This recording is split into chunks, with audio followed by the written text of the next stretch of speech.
Assalamualaikum warahmatullahi wabarakatuh. Selamat sore dan salam sejahtera untuk kita semua. Apa kabarnya Healthy People pada sore hari ini? Semoga dalam keadaan yang sehat dan tetap penuh dengan semangat ya. Dan untuk Healthy People yang sedang mengerjakan ibadah puasa di hari ke-11 ini, mudah-mudahan tetap dalam kondisi yang terus segar dan semangat tanpa adanya sakit ya Healthy People. Sore hari ini kami dari Humas dan Promosi Kesehatan Rumah Sakit Harapan Bunda senang sekali bisa memberikan edukasi kesehatan kepada Healthy People semua yang insya Allah komunikatif, kemudian informatif dan juga edukatif. Nah, sore hari ini kita sudah kedatangan tamu nih Healthy People, salah satu dokter spesialis THT yang sudah tentunya berpengalaman di bidangnya. Kita sapa dulu yuk. Selamat sore dokter. Sore, assalamualaikum, waalaikumsalam. Boleh dok disapa dulu. Ya, assalamualaikum Healthy People, selamat sore. Insya Allah sehat-sehat semua. Amin. Dan yang berpuasa juga tetap kuat. Sampai akhir bulan. Iya, sampai akhir bulan aja. Ya. Healthy People, beliau adalah Dr. Widayat Alfiandi, spesialis THT-KL, konsultan untuk neurologi. Nah, hari ini kita akan membahas tentang keseimbangan dan hubungannya dengan telinga gitu ya. Mungkin Healthy People pernah nih lagi jalan kemudian merasakan goyang atau oleng, pengen jatuh.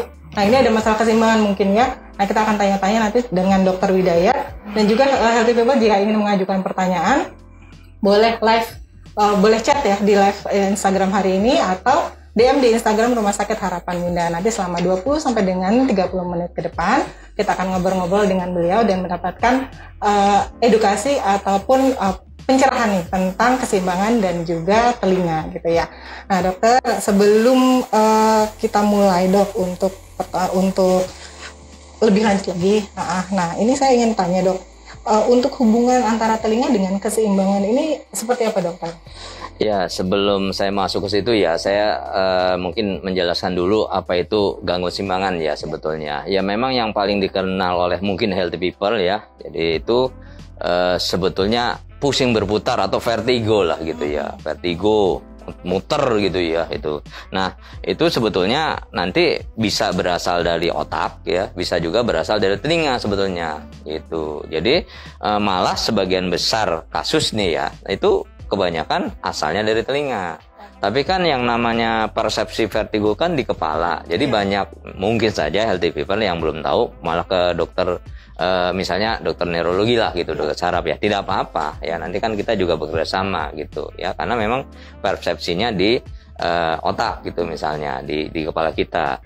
Nah, artinya memang gangguan keseimbangan vertigo ini sebagai gejala. Jadi banyak ya gejala gangguan keseimbangan itu bisa aja bukan hanya pusing berputar tapi juga bisa goyang-goyang, kayak melayang gitu ya, kayak nggak napak gitu ya, atau mau jatuh seperti itu Mbak Hani. Ya. Baik dok. Ya. Nah itu berarti dari definisi dari keseimbangan itu. Iya. Nah kalau itu kondisinya sama nggak sih dok? Kalau misalnya kita sering nih, saya sering banget dok. Ya. Dari duduk atau dari jongkok, kemudian kita langsung berdiri ya dok. Ya. Nah itu kayaknya berputar sampai dengan kita harus diam dulu sampai stabil. Nah itu apa ya dok? Ya, jadi kalau kami ya membagi vertigo tadi kan ya, vertigo itu bisa dari otak, bisa dari istilahnya verify itu dari telinga. Nah kita bisa memisahkan, biasanya kalau dari otak itu juga muter, tetapi tidak begitu hebat ya. Tapi yang paling penting adalah ada gejala defisit neurologis, misalnya tanda-tanda diplopia, pasiennya nggak sadar. Tapi sebaliknya, ini kalau dari telinga biasanya hebat sekali, hebat ya. Kemudian dia biasanya kadang-kadang ada gejala otonom ya, misalnya mual, muntah, keringat dingin, deg-degan, cemas gitu ya. Dan biasanya kadang-kadang ada gejala di telinga, misalnya gangguan pendengaran atau tinnitus, dan juga kadang-kadang dipicu oleh gerakan kepala begitu. Tapi tidak ada defisit neurologis tadi seperti diplopia apa lihat double atau kesadarannya ya bagus gitu, tidak ada paresis yang dari otak begitu jadinya. Jadi kita milah-milah begitu. Nanti tadi kalau pertanyaan Mbak Ani itu sebetulnya ya kita harus periksa dulu. Kan kita kan kayak bengkel nih ya. Ini kan kelainan fungsi ya kan. Nah, jadi fungsinya apa? Kita bedakan itu. Misalnya nanti udah tahu bahwa ini verifer atau dari THT misalnya ya, kebanyakan memang 80% dari THT tuh gitu ya. Nah terus kita pilah-pilah apakah ini yang namanya BPVV nanti ya. Ya mungkin Healthy People juga mungkin pernah membaca. Jadi ada yang longsor gitu, jadi ada otolit yang di telinga itu longsor. Terus pada saat itu merangsang sistem keseimbangan begitu. Tapi ada juga yang non BPV yang memang seperti itu tadi contohnya. Sinkop atau pingsan juga ini kan juga bisa ke arah gangguan keseimbangan sebetulnya. Jadi intinya kita harus memilah-milah, memeriksa ya, tidak dengan nanya-nanya aja. Ada tool-toolnya kita periksa begitu. Berarti ada pada saat datang ke dokter spesialis THT ya dokter, karena kan ini mungkin kasusnya khusus ya dok, kalau untuk vertigo lebih ke arah bidangnya dokter ya. Ya, artinya kita kerjasama. Nah, jadi vertigo ini punya siapa? Ya bisa neurologi, bisa THT. Kadang-kadang kita juga dibantu oleh itu rehab medik, itu dokternya untuk kadang-kadang kan kalau vertigo kadang-kadang atau gangguan keseimbangan lehernya kaku. Nah, itu kan minta fisioterapi misalnya seperti itu. Baik, itu. Nah, pada saat konsultasi ke dokter THT. Untuk di pemeriksaannya apa aja sih dok biasanya?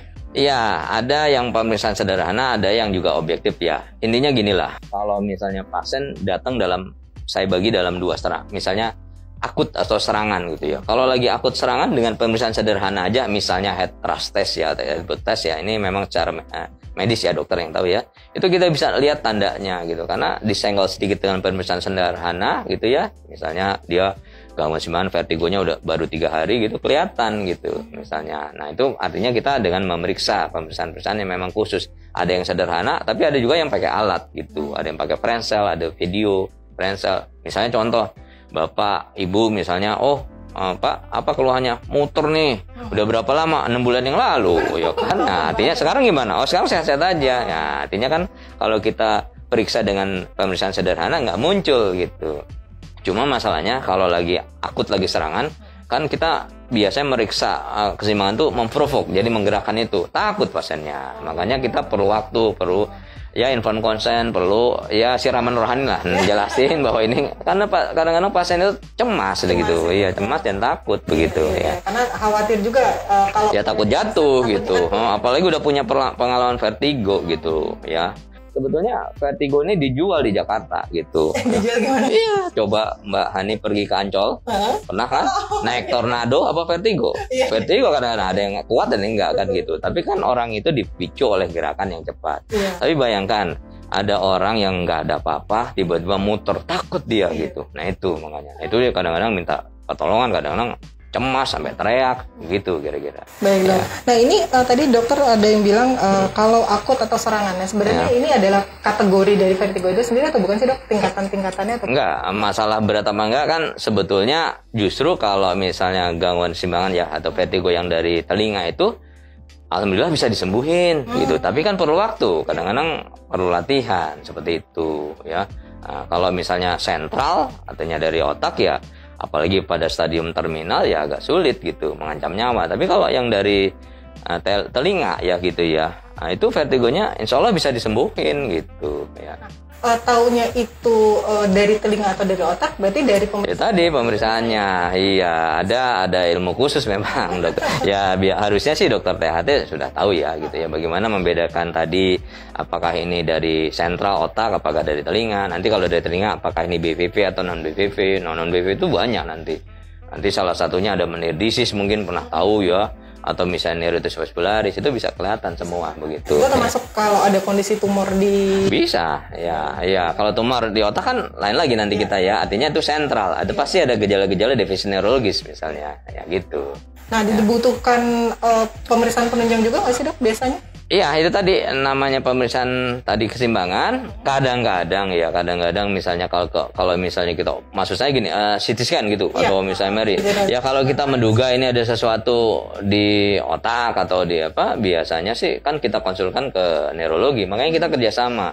Tapi sih kalau misalnya yang dari THT ya keseimbangannya kita nggak pernah melakukan misalnya pemeriksaan CT scan MRI, kan udah disingkirkan secara fungsional bahwa ini dari telinga gitu loh. Ada caranya gitu ya. Baik gitu. Dok. Nah untuk pasien-pasien yang dokter tangani dok selama ini penyebab-penyebabnya itu apa aja sih dok? Iya, yang paling sering tuh BPPV itu tadi yang saya bilang, benign paroxysmal positional vertigo. Artinya kita punya semua di reseptor di keseimbangan ini, namanya utriculus itu ada kerikil-kerikil ya, lihatnya pakai mikroskop dia longsor gitu loh. Longsor masuk di kanal tuh. Ini memang kayak medis dikit ya. Nah pada saat dia jadi bandul, dia gerak kepala muter gitu. Itu. Nah, itu bagaimana caranya? Ya kita tahu nih kan ada 3 kanal. Kanal mana yang kena? Ya kita bisa tahu ada caranya. Oh, misalnya kebanyakan sih di kanal lis posterior misalnya. Nah, jadi kita setelah itu kita akan ada perasat-perasat lagi manuver untuk memperbaikinya. Itu salah satu yang paling banyak BVV. Ada lagi yang lain tadi seperti menadisis, nervitis vestibularis gitu. Banyak. Jadi ilmu vertigo tuh nggak cuma vertigo. Nih, minum obat ini aja saya sembuh, belum tentu. Kan macam-macam beda gitu kan. Nah, kalau seperti itu dok, tadi dokter bilang kan, saya vertigo nih, tapi terus minum obat udah selesai. Nah, itu apa bisa dikategorikan vertigo dok? Ya, vertigo kan tadi gejala. Kalau yang main pusing berputar, ya kan namanya gejala, namanya vertigo begitu. Tapi sebabnya vertigo banyak. Ya itu kita pilah-pilah. Apakah ini dari otak, apakah dari telinga gitu. Yang paling banyak emang dari telinga, 80%-nya gitu. 80% dari Iya, intinya ginilah. Kita kalau ada vertigo, tentuin masalahnya apa dulu nih. Maksudnya dari mana dulu. Nah, baru kita terapi yang sesuai. Contoh kita periksa tiba-tiba vertigonya dari sentral, ya kita rujuk ke neurologi gitu. Nah, kita punya tool untuk memeriksa nih mana sentral, mana dari otak atau mana dari telinga, begitu gitu. Ya. Nah, ini seru banget ya ya untuk ngomongin masalah keseimbangan dan juga mungkin healthy people tahunya adalah vertigo ya. Saya juga namanya vertigo ya. Efeknya tuh berputar, kita kadang efeknya berputar kemudian mau jatuh, bisa sampai mual atau bisa sampai dengan kalau lihat cahaya juga ini ya dok ya. Iya, beberapa kasus seperti migran vestibuler misalnya kadang-kadang tidak suka dengan cahaya gitu. Enggak apa-apa, pokoknya kita bisa memilah-milah tadi gitu. Jadi ada ilmunya, kita tahu dulu masalahnya vertigo jenis apa, baru ngobatin yang tepat gitu. Nggak ujuk-ujuk kita, oh ini vertigo, kasih obat anti vertigo. Ya beberapa kasus mungkin bisa hilang, tapi kan kita nggak tahu tepat macam-macam gitu ya. Ternyata vertigo tuh macam-macam dan obatnya juga ada yang spesifik begitu. Sesuai dengan kondisi-kondisinya tadi. Betul gitu ya. Nah, people jika ingin bertanya atau pernah merasakan vertigo atau kondisi yang mirip-mirip vertigo tapi penasaran ini vertigo atau bukan sih, boleh tanya silakan ke kami melalui DM atau melalui kolom chat ya, nanti kita akan sampaikan ke Dokter Widayat. Nah dokter, untuk selanjutnya dok, kalau untuk masalah vertigo ini lebih sering menyerang gender apa sih dok? Ada nggak sih? Enggak lah gitu ya, enggak sama-sama sih ya gitu. Tapi kan kalau misalnya laki-laki akhir bulan vertigo, lain lagi tuh mah. Ya ditagih sama istri, mana uang habis, enggak, ini mah lain itu ya. Tapi bisa laki perempuan sama. Ya? Iya betul. Jadi tidak ada risiko enggak, tapi makin tua, makin berumur, iya pasti ada. Makin berumur pasti risiko vertigo ya, terutama pada BPP makin banyak gitu. Biasa dimulai di umur berapa dok? Iya, sekitar umur 50-an mulai, tapi umur 60-70 udah mungkin banyak gitu. Ya. Jadi kita yang mungkin usia-usia bilang 50 yang kita cegah adalah risiko jatuh gitu loh. Ya kan makin usia kan makin tambah makin risiko jatuh. Kenapa? Kalau misalnya jatuh takutnya fraktur yang ya jadi akhirnya bahaya begitu. Bukan karena vertigonya terus jadi meninggal gitu, enggak gitu ya, tapi vertigo menyebabkan nanti fraktur, apalagi fakturnya di daerah hip ini kan masalah jadinya ya. Nanti gitu. Pindah lagi dok, ortopedi dok. Oh iya itu bukan ranah saya tuh ya. Nah dok, ada hubungannya nggak sih dok dengan ini kan kalau kita kebiasaan membersihkan telinga ya, membersihkan telinga kadang-kadang ada yang memakai cotton bud, tidak bersih ya dok ya. Nah, dengan hubungannya dengan keseimbangan ya? Ya, kemudian mungkin terlalu jauh ya dok, kemudian melukai. Enggak, karena jauh. Kalau ini kan alat keseimbangan itu di telinga itu, ini liang telinga, terus telinga tengah sama telinga dalam, jauh. Jadi itu kompartemennya beda gitu. Mau ngorek kayak apa ya nggak kena gitu. jauh sekali. Cuma gitu. faktornya adalah melukai gendang telinga. Oh ya bisa kadang-kadang. Jadi iritasi, jadi infeksi di liang telinga, itu lain tersendiri lagi. Tapi nggak menyebabkan vertigo gitu ya. Baik dok. Nah kalau untuk keseimbangan kita ini pengaruhnya dari telinga tengah tadi ya dok ya? Telinga dalam. Namanya organ vestibuler. Nah dia tetanggaan dengan koklea pendengaran. Makanya kadang-kadang kalau ada yang gangguan keseimbangan, kadang-kadang ada gejala telinga gitu.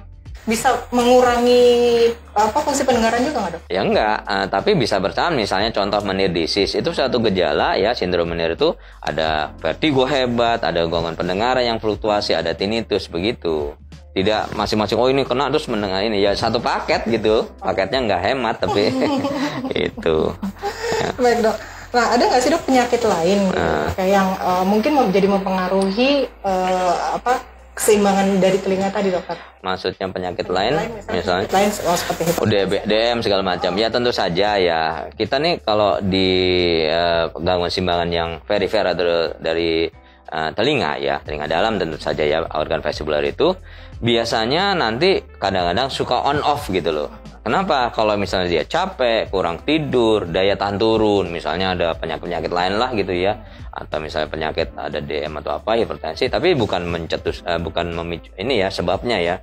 Nah, itu tentu saja dia akan memperberat gangguan vertigonya gitu. Ya, makanya kalau ada pasien vertigo udah kita terapi ya, ibu cukup tidur, terus juga jangan capek-capek gitu ya. Itu ya, terus daya tahan tubuh dikuatin begitu. Tentu saja, kenapa? Kita kan udah menterapi nih, tapi jangan lupa tubuh juga punya kompensasi untuk tetap seimbang. Kan sebetulnya tubuh tuh seimbang harusnya. Ya, dia belajar. Kalau orang nih, tiap orang pun kalau belajar keseimbangan berapa lama? 12 bulan. Coba, habis dilahirin, apa langsung lari? Kan enggak, ya kan pelan-pelan ditatih segala macam. Kan jadi 12 bulan rata-rata lah begitu. Nah, pada saat itu dia nanti makin maksimalnya usia 40 tahun. Tapi makin usia bertambah, secara profesional menurun. Tapi kan dia secara profesional gerakannya juga udah terkompensasi. Begitu ceritanya. Ya. Baik, Dok. Ya. Ada yang ingin bertanya, Hati People? Ya. Dok, ada pertanyaan, Dok, dari Hati People. Kalau sumbernya dari otak, apakah karena stroke atau hipertensi? Ya, kalau stroke ya, kalau stroke mungkin. Ini kan bukan ranah saya, tapi ya tahu sedikit lah. Bisa. Jadi stroke juga bisa menyebabkan gangguan keseimbangan. Tapi tipenya lihat sentral biasanya. Ada tanda-tanda khusus lagi gitu. Jadi kami ini dari dokter THT juga. Tadi kan saya bilang, pertama tuh bedakan dulu sentral perifer. Jadi kalau misalnya ada sentral gitu, artinya dari otak, kita rujuk aja ke dokter neurologi begitu. Ya dia akan ahli. Salah satunya tadi yang menyebabkan vertigo, stroke misalnya gitu. Baik, Dok. Ya. Nah, ini mudah-mudahan terjawab ya Healthy People tadi yang sudah bertanya. Jadi kalau untuk bidangnya ini beda, karena untuk stroke itu di bidang dokter spesialis saraf ya Healthy People. Jadi jika sudah ada kondisi-kondisi tertentu, nah nanti dari dokter THT akan merujuk ke dokter saraf jika dari hasilnya adalah sumbernya ada di Oke, cuma tidak semua stroke menyebabkan gangguan keseimbangan kan? Tidak semua. Kalau dia misalnya stroke-nya, kan itu contohnya istilahnya iskemia atau apa ya. Kalau di pusat keseimbangannya kena ya timbul lah gitu. Kalau yang enggak ya enggak gitu, seperti itu. Ya. Okay. Dok, ini ada pertanyaan juga, Dok. Sebelumnya kita kan sudah bikin pengumuman untuk acara hari ini, Dok. Pertanyaan. Ini ada yang bertanya, tapi tentang telinga berdengung, Dok. Boleh? Boleh, nggak apa-apa. Ya. Penyebab telinga berdengung itu kenapa, Dokter? Ya, ini juga banyak ya. Namanya tinnitus ya. Tinnitus dari kata tinere, telinga berbunyi lah gitu ya. Iya, sebetulnya zaman dulu mah bilang, oh itu mah diomongin orang. Ada yang 7 tahun loh yang bunyi itu terus ya. Udah berapa RT kan yang ngomongin ya. Tapi ada ilmunya juga. Jadi sebagian besar tinnitus itu ya kita bagi dua. Ada yang objektif, artinya si pasien juga mendengar, tapi si pemeriksa juga dengar, itu namanya objektif, cuma 4%. Tapi kalau yang ini subjektif ini 96% gitu. Nah, kebanyakan kalau kita lihat sebabnya tetap dari rumah siput itu, dari sel rambut di rumah siput itu gitu. Nah, itu sebab utamanya ya. Terus macam-macam, jadi misalnya aja menirdisis juga bisa menyebabkan tinnitus gejalanya. Sudden deafness juga bisa. Jadi banyak gitu. Ya, terus kemudian akhir-akhir ini nih memang banyak ya pasien-pasien yang misalnya udah presbikusis atau kena bising juga kena tinnitus seperti itu gitu. Baik, Dok. Itu termasuk dengan yang sering menggunakan earphone itu kan pajanan bising. Nah, jadi saya cuma ini ya menyarankan pada saat kesempatan ini bagus nih ya. Jadi kalau bisa kalau kita pakai earphone tuh 60-60. Maksudnya apa? 60% dari suara maksimal. Maksimalnya misalnya 10, cuma bolehnya 6. Terus 60 kedua apa? 60 menit sehari. Nah, coba renungin deh gitu. Nah, kalau misalnya itu ya dilanggar, bukan sekarang, nanti 5-6 tahun lagi kurang pendengarannya. Atau kadang-kadang ada timbul gejala tinnitus itu tadi gitu ya. Bukan nggak boleh pakai headphone, boleh gitu ya. Tapi harus ini sel rambut itu itu peka sekali pada pelajaran bising. Nah sayangnya nih adik-adik kita atau yang masih muda suka pakai earphone dengerin lagu gitu ya, sampai keturunan sampai pagi berapa jam tuh ya kan? Nah itu. Apalagi sekarang kemarin-kemarin ya dok. Ya. Kalau sekarang sudah mulai tatap muka ya. Ya betul ya. Apa serba. Ya pakai earphone-nya boleh, tetapi kan menurut saya ya dibatasin gitu ya tadi boleh gitu, nggak nyadar nggak ketahuan gitu. Kalau rambutnya udah rusak tuh gundul, emang bisa dikasih sampo? Nggak bisa. Jadi ya mesti dicegah, ya itu cegahannya. Iya kayak neril nggak bisa, udah botak ya botak seperti itu. Berarti itu harus pakai alat bantu dengar toh? Ya kalau penurunan pendengaran yang hebat ya, contoh deh nih, ada kan banyak pasien juga yang baru lahir terus tunarungu kan ada ya. Nah itu kan kalau pakai alat pakai cochlear implant, alat bantu dengar nggak pakai, itu satu ininya berapa? 300 juta. Kalau dua kan 600 juta. Artinya kita dikasih modal sama yang maha kuasa 600 juta. Kita cuma boleh jaganya aja, ini dirusak lagi. Belum lagi kita harus bersyukur kan tiap hari kan gitu. Pendengaran itu nikmat yang tidak disadari. Coba kalau Mbak Hani nggak denger aja sehari deh, nggak enak rasanya kan? Gitu. Oke. Aduh, ini enak banget ya ngobrol sama Dokter Widayat ya. Ada yang ingin bertanya lagi, silakan aja. Kita boleh. Oh, ada lagi nih dokter. Apakah gejala vertigo bisa cukup diatasi dengan endoskopi? Oh iya. Jadi gini ya, kalau kan saya bilang tadi kita tuh kayak bengkel. Lihatlah, kalau endoskopi kita cuma melihat sampai genang telinga. Kan itu cuma anatomi barangnya doang. Padahal kita nih kayak mobil nih. Oh, mobil ini barangnya bagus tapi nggak bisa jalan. Nah, artinya apa? Fungsinya yang kurang. Nah, justru vertigo itu sebetulnya kelainan fungsi, keseimbangan dalam mempertahankan tubuh. Artinya kita harus mengecek fungsinya gitu loh. Makanya saya bilang saya kayak bengkel. Nah, kita kalau ya yang dokter THT nangan ini, kita tahu nih tool apa gitu. Misalnya mobil ini rusaknya gitu ya. Oh, radiator kali ya. Kita pakai tool radiator gitu loh. Sama aja sistem keseimbangan tadi. Kita udah punya caranya. Jadi enggak ya endoskopi lihat aja, paling juga pasti anatominya bagus gitu, tapi nggak menjawab gitu loh. Oke, berarti ada tools lainnya ya dok? Ada, jadi artinya pemeriksaan fungsi ya, khususnya fungsi keseimbangan ada kita semua gitu ya, seperti itu ya. Nah untuk vertigo ini dok, ini bisa diringankan nggak sih dok? Karena kan mungkin gejalanya ada yang timbul nanti dia reda kemudian timbul. Ya itu tadi on off gitu ya. Ya makanya tadi kalau kita cukup tidur, kemudian kita jangan capek-capek. Oh gimana jangan capek ya? Pokoknya kalau lagi serangan 50% dari aktivitas sehari-hari.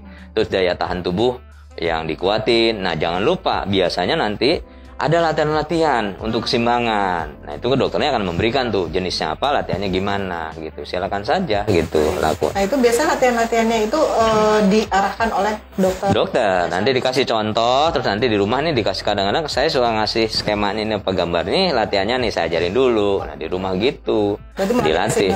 Iya kan saya belajar keseimbangan kan 12 bulan. Nah ini kita udah punya keseimbangan yang bagus terus kena penyakit fungsinya kan ya kita latih lagi gitu loh. Dan insya Allah bisa sembuh. Jadi jangan takut kalau gangguan keseimbangan itu bisa sembuh. Nah, ini yang nyembuhnya yang di atas kan, yang maha kuasa di kita. Ya gitu.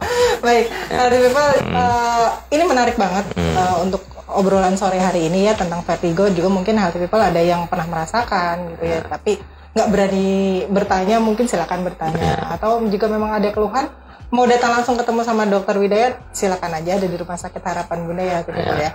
Nah dok, untuk terapinya ini sendiri obat-obatan nih dok, atau ada terapi lain dok? Itu ya tadi saya bilang ya, kita tahu masalahnya dulu. Contoh misalnya yang paling banyak BVV, malah terapi itoman ya perasat terapi, manuver terapi.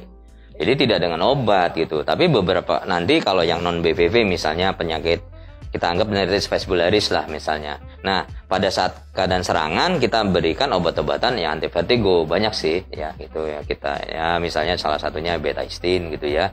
Banyak ya. Tapi setelah dalam keadaan tidak akut kita latih gitu. Ada latihannya gitu. Jadi sabar gitu kalau lagi vertigo ya jangan kita pengen cepet-cepet sembuh ya nggak bisa. Ini kita umpamanya aja nih, ini Hercules kan kuat ya, gitu ya, hebat sekali ya bisa itu. Tapi kalau kena vertigo nggak bisa nolongin orang, gitu. Iya, gitu ya. Jadi harus sabar gitu ya, gitu. Jadi harus memang bertahap ya dok ya. Bertahap, gitu ya. Nah, ada lagi yang bertanya Pak? Oke. Oh, jika Kalau Oh, sinusitis bisa iya. Nah, ini yang juga disalah pahamkan ya antara sinusitis ya. Sinusitis kan kadang-kadang keluhannya sakit kepala gitu ya kan, bukan pusing berputar. Tapi nggak apa-apa. Beberapa kasus sinusitis bisa juga ada vertigo. Tadi ada dua sisi nih ya. Nah, dengan adanya sinusitis kambuh kan daya tahan tubuhnya turun, tambah hebat vertigonya begitu. Ya kita obatin saja sinusitisnya gitu. Dengan juga kita kelola juga vertigonya begitu ya. Jadi artinya sinusitis tidak menyebabkan vertigo gitu. Sudah diteliti, ada beberapa literatur, oh ini ada hubungannya sinusitis dengan vertigonya. Enggak, ya artinya tapi dengan adanya sinusitis apalagi yang berat dia menyebabkan kambuhnya vertigo bisa gitu, memicu timbulnya vertigo ya. Ya. Vertigo ya. Ya. Baik. Itu, ya. Baik. Dokter, untuk masalah vertigo ini misalnya belum kejadian ya dok ya, belum kena lah ya gitu. Iya. Tidak nggak sih dok sebenarnya? Ya, ada banyak senam-senam keseimbangan ya. Senam itu ya silakan, nggak apa-apa gitu ya. Silakan aja. Intinya mah kita senam keseimbangan apa gitu ada tuh yang untuk orang normal gitu ya. Kadang-kadang apa tuh? Tai Chi atau apa ya, apa segala macam saya nggak tahu ya. Tapi sebenarnya sih kita dengan berolahraga aja, dengan ada salah satunya pokoknya menjaga keseimbangan ya, latihan keseimbangan itu bagus gitu. Tapi kan walaupun latihan keseimbangan, kalau sudah kena tubuh ini memang kompensasi, kalah ya sudah goyang muter. Tapi kan nanti lama-lama penyakitnya kan berkurang, nah, enak lagi, serangan lagi, timbul lagi begitu. Makanya on off gitu misalnya ya. Baik dok. Nah, boleh dokter untuk diberikan tips ya dok agar telinga kita juga tetap sehat ya dok? Ya. Mungkin terhindar dari vertigo tadi. Oh iya, kalau terhindar tadi ya sebetulnya kan kita mesti lihat ya. Ada misalnya pasien yang healthy people ini yang sensitif ya misalnya. Kok kita sama-sama ke Ancol naik tornado gitu misalnya, atau naik anting-anting. Kok teman saya nggak apa-apa ya, nggak mual muntah ya. Saya mual muntah, itu lebih sensitif gitu ya. Ya artinya kalau udah tahu begitu ya dilatih bisa sebetulnya gitu kan. Sama aja nih, kita ada tuh yang misalnya akrobatik ya dari Shanghai nih misalnya, kok dia muter 50 kali bisa nggak pusing, coba Mbak Hani 5 kali aja muter kan. Nah itu jadi artinya sistem keseimbangan itu bisa dilatih gitu loh ya. Jadi ya bagaimana cara melatihnya, silakan, banyak beberapa latihan keseimbangan yang bisa kita lakukan yang sederhana saja sebetulnya gitu ya, sesuai dengan usia misalnya gitu. Jadi itu yang kita pencegahan ya. Kalau tadi masalah kesehatan telinga ya jangan ngorek-ngorek telinga menurut saya ya, walaupun ngorek itu boleh orang milik pribadi ya gitu ya. Tapi kan masalahnya telinga itu udah dikasih sama Allah tuh, dia kayak hutan, punya ekosistem sendiri. Kalau hutannya diramah gimana? Ekosistem berubah, masalah gitu jadinya, ya kan? Nah, jadi bukan gak boleh ngorek, tapi kalau ngorek itu memang enak, tapi ya jadi kelewatan akhirnya infeksi begitu. Ini masuk kesehatan telinga. Kalau pendengaran tadi ya kurangi, dengar-dengar yang bising gitu ya. Kalau masalah-masalah yang kotor mah silakan, itu mah hatinya ya, jangan didengar gitu ya bahasa ini. Tapi kalau masalah itu masalah intensitas gitu. Contoh kalau misalnya untuk pekerja tuh kalau nggak pakai handphone itu bolehnya 85 desibel cuma 8 jam gitu. Kalau kita dengar musik yang tanpa handphone tuh paling enak sih 70 desibel. Boleh 24 jam gitu. Tapi kan kita suka lupa. Coba tuh BTS manggung di sini deket Toa, tahu gitu dari anak saya gitu ya. Nah, itu kan dengernya ya berapa jam, padahal kalau musik rock ya itu cuma kan kira-kira 110 desibel. Bolehnya 2 menit, Mbak. Nah, tapi kalau nonton itu berapa jam jadinya gitu, seperti itu. Ya kan? Jadi ya karena leisure, seneng, nggak nyadar bahwa tadi sel rambutnya rusak gitu. Nah, kita sebagai orang tua boleh nonton, tapi jangan deket-deket dia gitu. Apalagi teriak more gitu ya. Oh, ada lagi dok ya. Saya sakit kepala muter-muter kalau mata di dekat mual dan keringat dingin. Sudah CT scan tapi hasilnya bagus. Iya. Apa? Enggak. Ya, dari telinga. Nah, jadi memang, jadi kalau saya bilang tadi kan, ini mah kemungkinan dari telinga ya. Nah, jadi artinya dari sistem keseimbangan vestibuler. Ya, kenapa? Karena kalau CT scan kan cuma motret, cekrek gitu. Apa bisa lihat fungsinya kan enggak. Cuma kita bisa ini mungkin ada tumor apa enggak bisa kejawab. Tapi kan fungsi keseimbangan belum diperiksa gitu. Jadi memang gejalanya kayaknya gejala dari telinga itu vertigonya ya, bisa diatasin gitu. Kita bagi-bagi, kita periksa lagi gitu kan. Nggak bisa misalnya dari halodoc misalnya terus ini vertigo terus ya biasanya dia ngasih obat aja gitu ya. Tapi kalau kami ya harus datang orangnya gitu, kita periksa tadi, kita tahu masalahnya apa sih jenisnya, baru kita terapi dengan tepat begitu ya.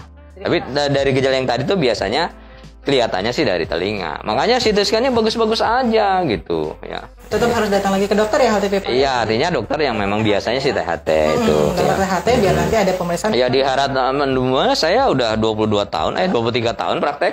Ya itu saya nanganin itu juga kalau pasien itu gitu. Baik, ya. healthy people yang tadi bertanya boleh datang ke dokter. Boleh di harapan iya. Boleh datang ke dokter. Iya. Ini spesialis THT-KL, beliau adalah konsultan untuk neurologi gitu.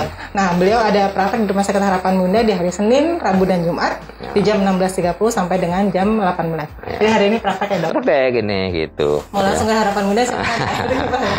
Baik, tapi ditemanin sama itu kan. Ya kalau orang vertigo enggak di vertigo itu kan pasti harus banyak ini. Jadi nih cerita aja. Kalau pasien vertigo itu yang nganterin banyak. Iya takut jatuh. Bukan pasien saya yang banyak. Pasiennya cuma satu gitu. Gitu Mbak gitu. Oke. Sini pasiennya banyak. Oh iya, insya Allah.